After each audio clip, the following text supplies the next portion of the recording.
Hey everybody, it's Miss Butler. I was thinking about the pets that we've been doing at school, and I thought it might be fun to read a story to you about a classroom pet. His name is Sammy. It's called Sammy, the Classroom Guinea Pig, and the book is by Alex Berezny.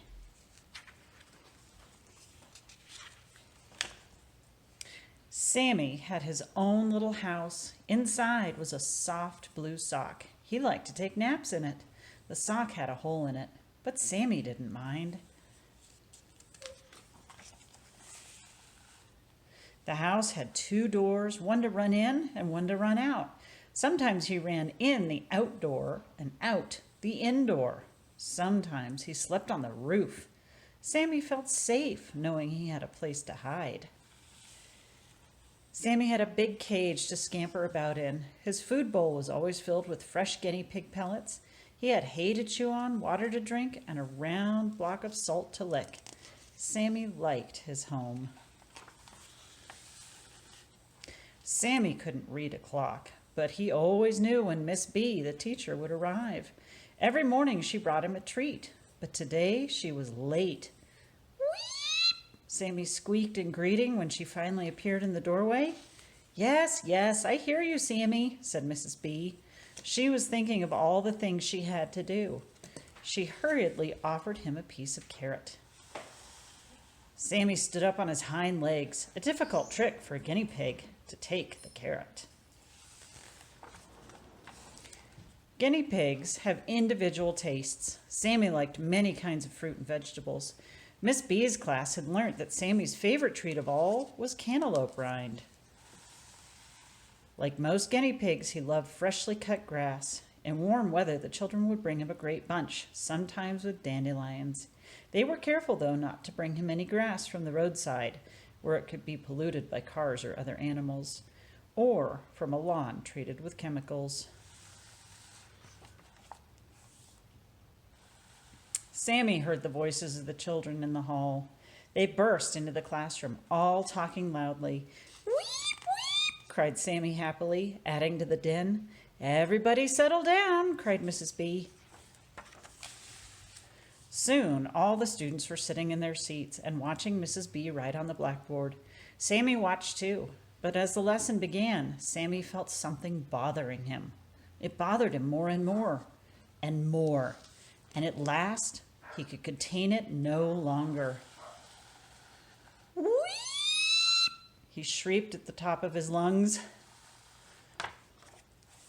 He sprang onto the roof of his house. Weep, weep, he cried again. He leapt off and began to run, kicking wood shavings everywhere. Mrs. B stopped writing on the blackboard. For heaven's sake, she exclaimed, what's the matter, Sammy?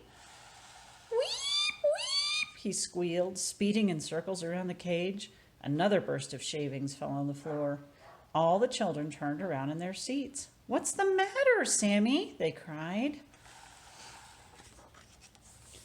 Mrs. B gathered around the cage and her students. Sammy stopped scurrying and let the teacher pick him up. She lifted him with two hands, careful to support his heavy hindquarters. Sammy found himself nose to nose with the teacher. What is the matter? She demanded. Sammy shrieked. Everyone loved Sammy and was worried. Is he sick? Asked Robbie. Well, when guinea pigs don't feel well, they usually sit quietly with their fur puffed up, Miss B explained. His appetite's good. There's no wetness around his eyes or nose, which would also tell us if he were sick. He looks fine to me, she said, mystified. Is he afraid of something? Asked Eric. If Sammy were frightened, his instincts would tell him to run into his house and be very quiet. So I don't think he's afraid, the teacher reasoned. I've taught you to talk softly and be gentle when you play with him. That way he won't be afraid of us. He'll think of us as his friends. Maybe something's hurting him, Miss B, said Lisa, worried.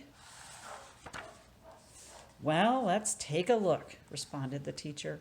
Sammy felt himself being lowered onto a table. Miss B lifted up each of his little ears and looked into him. He felt her fingers parting his fur to reveal his skin. He wished she would scratch him under the chin instead. He liked that. Do you see any red marks or bald spots? She asked the class. That would tell us if Sammy had a skin problem. Now that would make him upset. But Sammy's skin looked perfectly healthy because we keep his cage nice and clean. It's unlikely he'd have that problem. I can't imagine why he's screaming so, the teacher confessed. Sammy decided he didn't like them looking through his fur anymore, and he began to make unhappy noises, small irritated squeals and squeaks. Will he bite? Asked Tanisha nervously. Most guinea pigs don't bite, replied Miss B. They bite only if they're very frightened. She let Sammy go, and he immediately stopped complaining.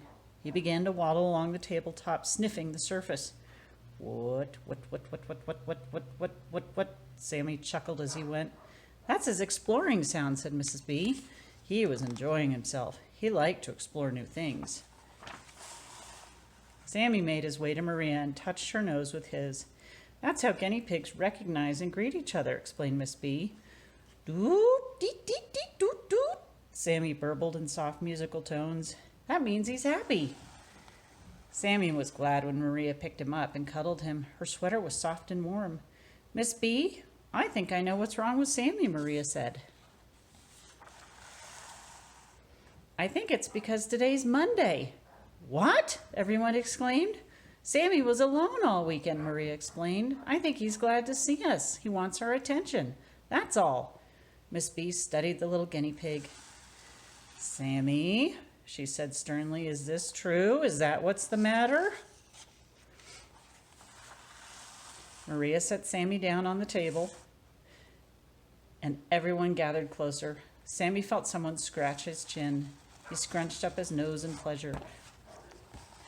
Doot, doot, deet, dut, he chuckled happily. All his friends were back.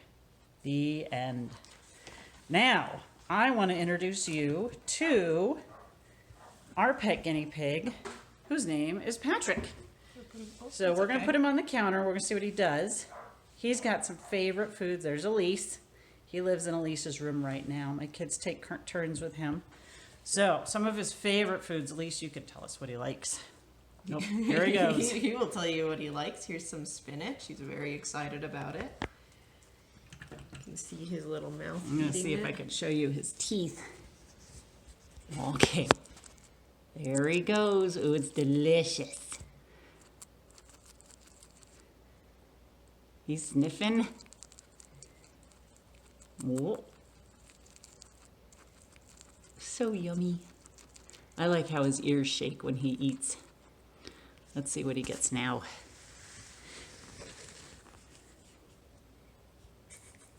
You can get any snacks. Oh, there he goes. Oh, yes, a carrot. Delicious.